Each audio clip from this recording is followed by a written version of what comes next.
नमस्कार। आज हम भगवत गीता पर बात कर रहे हैं और बिल्कुल। शुरुआत से पहले अध्याय का पहला श्लोक। हाँ बिल्कुल, श्लोक 1-1। हमारे पास भगवत गीता प्रथम श्लोक का गहन विश्लेषण से कुछ पॉइंट्स हैं। कोशिश ये रहेगी कि इस एक श्लोक के गहरे मतलब को समझें। हाँ, इसमें जो किरदारों की सोच है और आगे क्या होने वाला है उसके संकेत भी छिपे हैं ना। बिल्कुल। ये सिर्फ एक सवाल नहीं लगता है, ऐसा लगता है कि पूरी गीता की बातचीत की नींव यहीं रखी जा रही है। सही बात है। तो चलिए देखते हैं इसमें क्या क्या परतें हैं। श्लोक कुछ इस तरह है।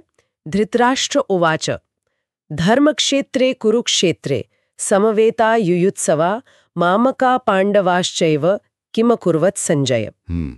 तो मतलब धृतराष्ट्र पूछ रहे हैं संजय से हाँ।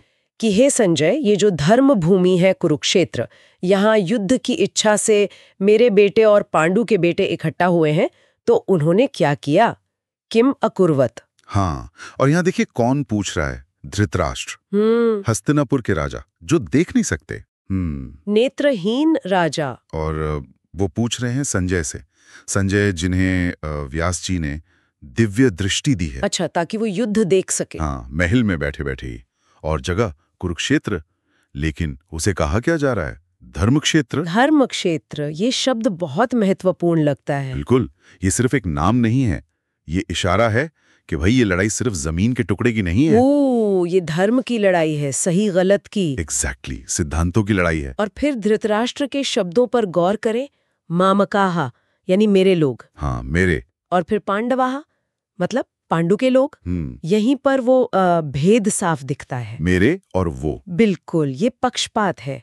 युद्ध शुरू भी नहीं हुआ और मन में बंटवारा हो चुका है। अपने बेटों के लिए मामकाहा और भतीजों के लिए सिर्फ पांडवा। और उनका सवाल, किम अकुर्वत, क्या किया? क्या ये सिर्फ जानकारी लेना है या इसमें कुछ और भी है? कोई चिंता, कोई डर? ये बहुत इंटरेस्टिंग पॉइंट है। ये सिर्फ शब्द नहीं है, ये उनके मन का आईना है। मेरे कहना उनका मोह दिखाता है। हाँ। और शायद ये उनके अंधेपन का भी प्रतीक है। मतलब वो सच को देख नहीं पा रहे हैं या देखना नहीं चाह रहे। अच्छा।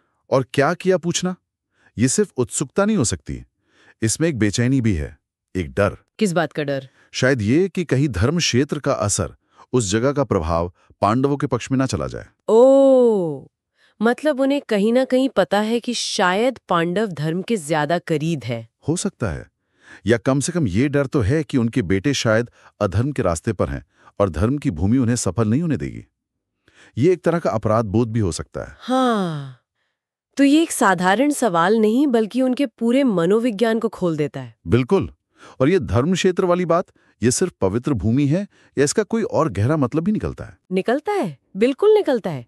एक स्तर पर तो ये सचमुच वो जगह है जहां धर्म की परीक्षा होनी है, कुरु का क्षेत्र जहां धर्म का निर्णय होगा। ठीक है। लेकिन कई विद्वान मानते हैं कि गीता इस बाहरी युद्ध को हमारे अंदर चलने वाले संघर्ष का रूपक बनाती है। अंदरूनी संघर्ष। जैसे हमारे मन में भी तो अच्छे और बुरे विचार, सही और गलत इच्छाएं, इनके बीच लड़ाई चलती रहती है ना। हाँ हाँ बिल्कुल, हर रोज हर पल। तो उस नजरिए से देखें तो कुरुक्षेत्र क्या है? हमारा जीवन, ये जीवन का मैदान। अच्छा। और धर्म क्षेत्र वो हमारा विवेक, हमारी अंतरात्मा, जहां हमें सही और गलत का चुनाव करना पड़ता है। वाह, मतलब ये युद्ध सिर्फ बाहर नहीं, हमारे अंदर भी चल रहा है और ये श्लोक उसी की तरफ इशारा कर रहा है। हाँ, कह सकते हैं।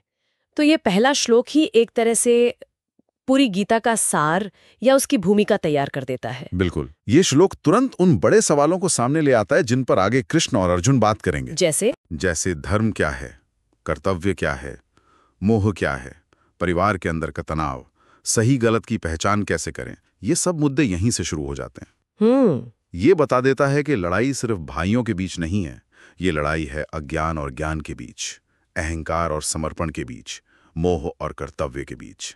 और अगर प्रतीकों की बात करें, जैसे धृतराष्ट्र का अंधापन, संजय की दिव्य दृष्टि। हाँ, ये प्रतीक भी बहुत गहरे हैं। धृतराष्ट्र का अंधापन अक्सर मोह या आध्यात्मिक अज्ञानता का प्रतीक माना जाता है, जो सच को देख नहीं पाता। संजय, जिन्हें दिव्य दृष्टि मिली है, वो उस विवेक या साफ नजर के प्रतीक हैं जो चीजों को वैसे देख सकता है जैसी वे हैं, बिना किसी पक्षपात के। और कुरुक्षेत्र, जीवन का युद्ध क्षेत्र, जहां संघर्ष है, जहां निर्णय लेने हैं।